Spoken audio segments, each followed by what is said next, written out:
Olá, meus amigos do ADV Jus, estamos chegando com mais um ADV Jus TV, feito com aquele profissionalismo que, aliás, você merece.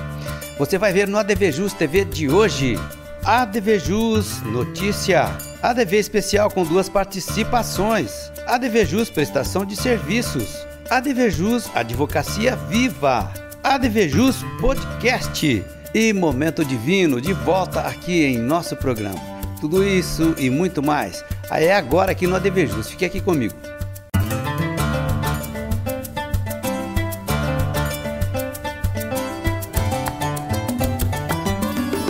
Ok, legal demais ter você aqui comigo no ADV Jus TV. Hoje trazemos para você aí algumas coisas importantíssimas e um pouco de resumo de tudo que se passou aí nas últimas horas, nos últimos dias, né, aqui de Ribeirão Preto. E nós começamos com uma notícia bastante interessante, um pouquinho fora, não é uma notícia jurídica, mas é uma notícia que todo o Ribeirão Pretano deve se orgulhar, aliás, a respeito dos números finais da AgriShow. Olhem só. A 29ª edição do AgriShow, encerrada na última sexta-feira, dia 13 de maio, recebeu um número aproximado de 195 mil pessoas. A maior feira da América Latina contou com 800 expositores pequenos, médios e grandes. O setor do agronegócio, que impulsiona Ribeirão Preto e região, proporcionou uma confirmação da estimativa inicial de uma geração de negócios da ordem de 13 bilhões e 600 milhões de reais. Esses números poderão ser ainda maiores no decorrer dos próximos dias e meses, dependendo da concretização de negociações futuras, que envolvem aí todos aqueles que compareceram com o objetivo de negócios lá na AgriShow. A esse respeito, eu trouxe aqui em nosso programa, no ADV Jus Podcast, a participação de uma pessoa muito importante ligada aí com o agronegócio, é também da área jurídica, é o Dr. José Vasconcelos. Ele falou a respeito aí da importância da AgriShow, e também algumas coisas a favor e evidentemente que sempre é necessário algumas melhorias. Veja só. Sempre tem espaço para melhorar e nós acreditamos que esse ano será melhor que o ano passado. Os empreendedores, os administradores da feira têm se dedicado a isso, têm visto os problemas que acontecem nos anos anteriores e procurado corrigir isso. Nós acreditamos que a parte do acesso será melhorada, porque ano passado realmente foi uma coisa complicada, por conta de algumas autoridades que vieram aqui, que despertaram muito interesse no homem do campo, de uma forma geral, veio gente de tudo quanto é lugar, em especial nos dias de abertura, por conta do presidente Bolsonaro que estava aqui, do governador Tarcísio de Freitas, e esse ano vão estar também, mas me parece que já foram corrigidos algumas rotas para facilitar esse acesso. Agora, em relação à feira em si, eu acredito sim que sempre vai melhorar, E acredito também que temos tudo para poder realizar mais negócios do que no ano passado. Essa quantidade de negócios realizados tem sido recorde, tem batido recorde ano a ano. E esse ano, eu não vejo por que isso não acontecer. Eu sou extremamente otimista. Eu acredito no Brasil. Eu acho que aqui, é o melhor país do mundo para se viver. E acho que aqui as coisas podem dar certo, É só a gente não ficar esperando de poder público, fatores externos. É a gente se planejar, se organizar e enfrentar as dificuldades do dia a dia e romper essas barreiras que a coisa vai dar certo. É o que eu penso. E o homem do campo, embora seja advogado, eu trabalho também com essa área, o homem do campo acredita muito na sua capacidade de improvisação, dos negócios e no otimismo deles mesmos. É um otimista por natureza, certo? Então, sou muito otimista que as coisas melhorarão, independentemente do período, das ideologias que estiver nos comandando. Sim. Ok, muito obrigado, doutor José Vasconcelos. Olha só, a AgriShow para 2025 já tem a programação do seu início, para dia 28 de abril. O dia 28 de abril cai numa segunda-feira. Se eles fizerem da mesma forma que foi esta última edição, a 29ª, Pode ser que seja no dia 27, que é no domingo, né? Um dia antes. Mas, de qualquer forma, o dia 28 está programado aí para acontecer, né, a AgriShow do ano que vem. Sequência do ADV Just TV, agora nós vamos falar de ADV especial. Direito notarial e registral, com o Wendel Salomão. Muito legal, confira. Olá, meus amigos do ADV Just. Hoje vou falar a respeito da decisão do STF sobre a não obrigatoriedade da separação de bens em casamento de pessoas acima de 70 anos. Isso mesmo, o Supremo Tribunal Federal definiu que o regime obrigatório de separação de bens nos casamentos e uniões estáveis envolvendo pessoas com mais de 70 anos pode ser alterado pela vontade das partes. Por unanimidade, o plenário entendeu que manter a obrigatoriedade da separação de bens prevista no Código Civil desrespeita o direito de autodeterminação das pessoas idosas. Segundo a decisão, para afastar a obrigatoriedade, é necessário manifestar esse desejo por meio da escritura pública, ou seja, um pacto antinupcial firmado em cartório. Também ficou definido que pessoas acima dessa idade que já estejam casadas ou em união estável podem alterar o regime de bens, mas para isso é necessária uma autorização judicial no caso do casamento ou manifestação em escritura pública na união estável. Nesses casos, a alteração produzirá efeitos patrimoniais apenas para o futuro. O ministro Luiz Roberto Barroso afirmou que a obrigatoriedade da separação de bens impede, apenas em função da idade, que pessoas capazes para praticar atos da vida civil, ou seja, em pleno gozo de suas faculdades mentais, definam qual regime de bens ou união estável mais adequado. Ele destacou que a discriminação por idade, entre outras, é expressamente proibida na Constituição Federal. No processo em análise, a companheira de um homem em que constituiu união estável quando ele tinha mais de 70 anos recorreu ao STF no estado de São Paulo, que negou a ela o direito de fazer parte do inventário ao aplicar à união estável o regime da separação de bens. No caso concreto, o STF negou o recurso e manteve a decisão do Tribunal de Justiça de São Paulo. O ministro Barroso explicou que, como não houve manifestação prévia sobre o regime de bens, deve ser, a caso concreto, aplicado a regra do Código Civil. O ministro salientou que a solução dada pelo STF à controvérsia só pode ser aplicada para casos futuros ou haveria o risco de reabertura de processos de sucessões já ocorridos, produzindo insegurança jurídica. Para casamentos ou união estáveis firmadas antes do julgamento do STF, o casal pode manifestar a partir de agora ao juiz ou ao cartório o desejo da mudança no atual modelo de união para comunhão parcial ou total universal de bens, por exemplo. Nesses casos, no entanto, só haverá impacto na decisão do patrimônio a partir da mudança, não afetando o período anterior do relacionamento quando havia separação de bens. Por hoje é só, meus amigos, nos vemos em breve. Até logo, um abraço. Legal, agora uma prestaçãozinha de serviços. Meus amigos, olha só, é muito interessante, é muito prudente trabalharmos na conscientização da prevenção contra a dengue. Olha, o número de casos da dengue, né, tem aumentado muito mesmo, apesar da atual estiagem e que dificulta, evidentemente, o ciclo aí da vida do mosquito, né? O número de infectados é realmente muito alto. Não só em Ribeirão Preto, mas em todo o estado de São Paulo, no Brasil, né? Realmente muita gente infectada aí com esse terrível mal que é a dengue. A dengue é complicadíssima, né? Embora algumas localidades existem realmente uma incidência maior, mas como eu disse, a implicação é de toda a coletividade. Todo mundo está sujeito aí, né? Faça a sua parte, vamos combater a dengue mata. Ok? Consciência contra a dengue vai salvar muitas vidas. Agora aquele momento do intervalinho aqui no ADV Just, vamos voltar já já. Fique aqui. Arcângelo Imóveis. Venda, locação e administração. Compromisso e confiança. Arcângelo Imóveis. Agora quero falar para você do Zezinho Alfaiate. Espaço Homo, ali da rua Eliseu Guilherme 681. Vista-se com bom gosto e elegância, através dos trajes do Zezinho Alfaiate. Inclusive aquele traje feito sob medida, especialmente para você. Isso mesmo, no Zezinho Alfaiate você também dispõe ali de confecções já prontas do traje masculino, daquela forma que você procura, com aquele atendimento mais que especial. Zezinho Alfaiate, na Eliseu Guilherme 681.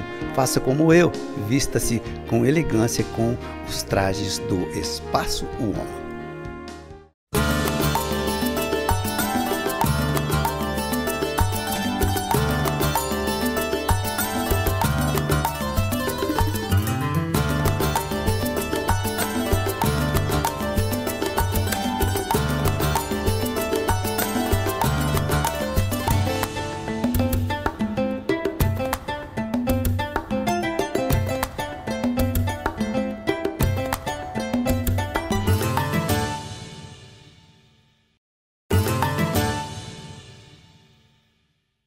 Segundo bloco do ADVJus TV, nunca é demais agradecê-lo por me acompanhar sempre, ok? Aqui na TV, redes sociais, Face, Instagram, LinkedIn. Muito obrigado da companhia de sempre. E também aproveito esse instante para pedir para que, se você por um acaso não é inscrito em nosso canal do YouTube, que o faça. E muito obrigado por isso também, ok? Agora quero dar aquele recadinho muito legal para vocês a respeito do Jonas Móveis. Interessantíssimo. Equipe seu escritório com móveis do Jonas Móveis. Veja aí. Meus amigos, olhem só, eu quero dar um recadinho agora para vocês do Jonas Móveis. Móveis para escritório. Tudo que você precisar para equipar seu escritório, né? Justamente em nível de cadeiras, mesas, arquivos, tudo mesmo. A Jonas Móveis tem poltronas excelentes, mesas lindas, tudo equipamento que você precisar, todo o equipamento, aliás, que você precisar, você vai encontrar lá em Jonas Móveis. O endereço está aqui, ó, Rua Eliseu Guilherme, número 80. Faça como nós aqui da Top Video Marketing e Publicidade do ADVJus. Equipe o seu escritório com os móveis de escritório do Jonas Móveis. Excelente. Ok. Mais um ADV especial. Agora nós vamos falar de prática processual e sucessões com o Dr. Sérgio Oliveira Dias. Veja. Olá, amigos do ADVJus, um prazer estarmos juntos novamente. E falaremos hoje de um assunto bastante interessante, a sucessão e a partilha de bens no estrangeiro. As famílias mudaram bastante e com a globalização tornou-se bastante comum a aquisição de bens no exterior, sejam bens, sejam investimentos que estão localizados fora do Brasil. E no caso de falecimento da abertura da sucessão, qual será o procedimento adotado? No Brasil, a lei estabelece a unicidade do processo sucessório, ou seja, o bem está no território nacional e, independente de em que estado e em que localidade ele esteja, ele vai seguir a mesma regra em todos os seus aspectos de acordo com a legislação, seguindo a ordem dos herdeiros, a forma de partilha. Quando esses bens estão localizados no exterior, surge a figura da pluralidade de sucessões, porque existe a legislação individual de cada um desses países. Neste caso, será necessário, então, abrir um processo de inventário no país onde o bem se encontra. É interessante observar que a legislação a ser observada será a daquele país, não havendo interferência da legislação brasileira. E nesse aspecto, inclusive, os tribunais não autorizam a inclusão de bens do exterior no inventário brasileiro. Você, para poder conseguir, em sendo o falecido casado, né, o de cujos casado, é necessário que haja a regularização da certidão de casamento naquele país onde os bens se encontram, para que seja reconhecido a legitimidade como cônjuge e aí ele se habilitar para poder providenciar a partilha de bens, seguindo as regras daquele país, com os encargos e valores determinados por aquele país. Na dúvida, procure sempre o advogado da sua confiança. Um grande abraço e até o nosso próximo encontro. Legal. Olha só, existe realmente aí algumas pessoas que acham ou pensam, talvez, né, externam sua opinião a respeito da gestão administrativa. Olha, sinceramente, a gente sabe muito bem como funciona, né? Todos temos um pouco de gestão administrativa, nem que seja dentro do nosso próprio lar, né? É muito complexo a gestão administrativa, no caso, por exemplo, de uma grande empresa, de uma cidade. E no caso da subseção aqui de Ribeirão Preto, será que é muito difícil a gestão administrativa? A resposta é do nosso presidente, o doutor Alexandre Nutti, que nos visitou recentemente aqui, e eu fiz essa indagação, a resposta dele a seguir. Claro que vai passando o tempo, a gente vai aprendendo, aprendi como professor, ver como os coordenadores trabalhavam, depois fui coordenador adjunto, aprendi bastante, muito mais, depois passei a ser coordenador. Então, o saudoso professor Vicente Golfeto, que era professor também lá na Unipa, chegou a ser professor também? Foi seu professor? Né? Ele sempre conversava muito e ele tinha uma predileção, um interesse muito grande em falar da etimologia das palavras, a origem das palavras. Sim. E um dia, conversando com ele, e eu já era coordenador, aí eu falei, doutor, pensei numa questão aqui, ver se o senhor está certo, né? Se eu estou certo. Coordenador é aquele que ordena junto, certo? Não é o regrador. Sim. Então, a partir do momento que há uma questão que realmente é importante, é estratégica, o coordenador do curso, o presidente da OAB, ele simplesmente não pode decidir o que ele pensa que é correto, porque ele pode estar errado.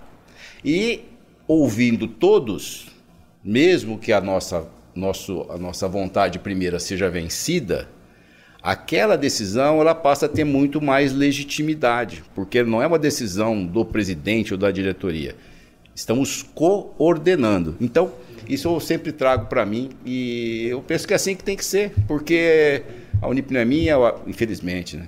A OAB também não é minha. Não é? Nós somos ali pessoas que ocupamos alguns cargos e que, na verdade, ainda mais lá na OAB, eu sempre falo isso nas falas que eu posso, a gente recebe, fomos eleitos, a gente recebe um mandato, né? Como eles são advogados que ouvem, né? Mas é bom a gente lembrar que o mandato é igual a procuração que o pessoal geralmente manda. E no Código Civil está lá que o mandatário tem que agir conforme as instruções do mandante. As instruções que a advocacia tem para nos dar hoje não são as mesmas de quando a gente começou a gestão. Sem dúvida. Então mudou-se os pleitos, mudou-se as determinações do mandante. O que o mandatário tem que fazer é o que o mandante quer. E para isso tem que ouvir. Ok, muito obrigado, presidente. Meus amigos, agora quero conscientizá-lo aí, para a necessidade de você dar um up aí na sua atividade, seja ela qual for, ok? Top Vídeo Publicidade Marketing, aquele gerenciamento especial de rede social aí, tá? Eu tenho certeza que a Top vai poder fazer para você aí aqueles filmes que você vai atingir o público que você realmente precisa, que você acha que vai ser interessante para o seu serviço, o seu negócio. Hoje está muito em moda, né? Vídeos curtos aí para a internet. A Top faz sim esses vídeos para você e faz também o gerenciamento, a distribuição dessa mídia para que os objetivos sejam alcançados. Seja visto, entre em contato com a Top Vídeo Publicidade e Marketing e muito boa sorte. Olha só, que tema sugestivo, né? Advocacia viva. O que será isso, né? Nós que vivemos aí o dia a dia da advocacia, né? O embate de muitos colegas aí nas mais variadas demandas, hoje mais aí em nível, vamos dizer assim, eletrônico, né? Mas a advocacia realmente é uma profissão nobre, como alguns colegas costumam dizer, melhor falando, né? A advocacia cuida de você antes de nascer e também depois que você não está mais nesse plano. E tem essa frase que é mais que sugestiva: a advocacia não é uma profissão de covardes. A conhecida afirmação é do advogado Dr. Sobral Pinto, que evidentemente todos nós aprendemos aí um pouquinho com o Dr. Sobral, né? E eu falei um pouquinho a respeito da atuação da OAB em nível nacional, inclusive através aí das suas mais altas autoridades, se ela deveria ser um pouco mais incisiva Ou será que ela foi, quem sabe, em alguns momentos omissa? Foi, doutor Roberto Guimarães? A OAB devia ser exemplo para a sociedade, né? Mas existe, inclusive na própria OAB, infelizmente, a mesma política de mau exemplo, né? E eu não quero aqui generalizar, obviamente, mas a instituição em si, existe uma má formação, né, na estatutária, que não dá autonomia nenhuma para as subseções, né? A começar do que a gente paga de mensalidade, né? Isso é recolhido para São Paulo, e São Paulo vira uma briga de interesse terrível para conseguir verba para modernizar a própria casa nossa, né? Então começa por aí. Então como é que você pode ter autonomia? Aí tem uma ordem política. Hoje o OAB é uma guerra, né? Ganha um partido, está polarizada. Está melhor do que era. Então vamos do que, digamos assim, né? Então, mas falta representatividade, por exemplo, ao presidente, quando nomeia os delegados, né? Os presidentes de comissão, chamados presidentes de comissão, devia ter exigir um trabalho árduo, um plano de atuação e tudo mais, né? Para não ficar algo descoordenado, né?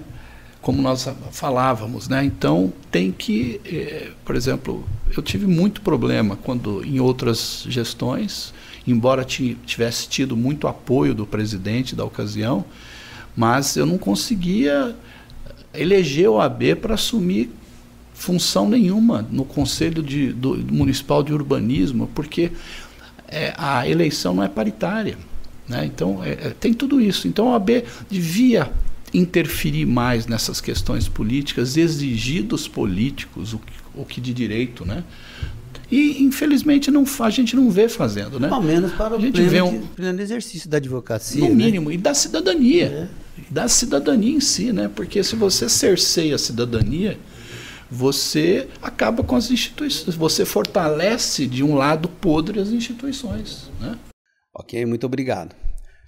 Olha só, agora eu quero dar essa notícia que é a menina dos olhos aqui do ADVJus, ok? É o podcast do ADVJus. Eu quero te convidar para que você venha para cá fazer parte também desse rol significativo de participantes do ADVJus. Podcast do ADVJus, eu costumo dizer aqui o number one. A gente tem aquela felicidade e alegria de ter já aí postados vários podcasts, né? Com colegas da advocacia e também de alguns outros segmentos aí, da docência, por exemplo. Então, se você é ligado com alguma atividade, né, de prestação de serviço, ou mesmo que seja uma atividade mais comercial, mas você quer fazer aí um podcast de uma forma talvez institucional, para mostrar o seu produto ou serviço, entre em contato com a Top, faça o seu podcast. Tenho certeza que você vai conseguir chegar nos seus objetivos, a sua pretensão vai ser, com certeza, alcançada. Olha, você até já sabe, né? Eu abro esse sorriso porque chegamos no momento divino. Gosto muito. Confira. Vinho tinto especial Anciano Clássico. Ele possui cor rubi intensa. O seu aroma é intenso com notas de frutas vermelhas e pretas maduras e nuances de especiarias. O seu sabor é amplo, sedoso, frutado, com corpo médio e equilibrado, taninos macios e o final persistente. Uva Tempranillo. Ele é produzido por Castilla de la Mancha, na Espanha. Na sua harmonização, carnes vermelhas, pizzas e massas de molho e queijos. Uma delícia! Aproveitem! Tchim, tchim! Legal, muito obrigado pela sua companhia aqui comigo no ADVJus TV de hoje, ok? Muito obrigado mesmo. ADVJus, estou ligado, ADV Especial, vem para cá fazer parte você também. Volto em breve com um novo ADVJus TV, certeza. Um forte abraço. Até o próximo.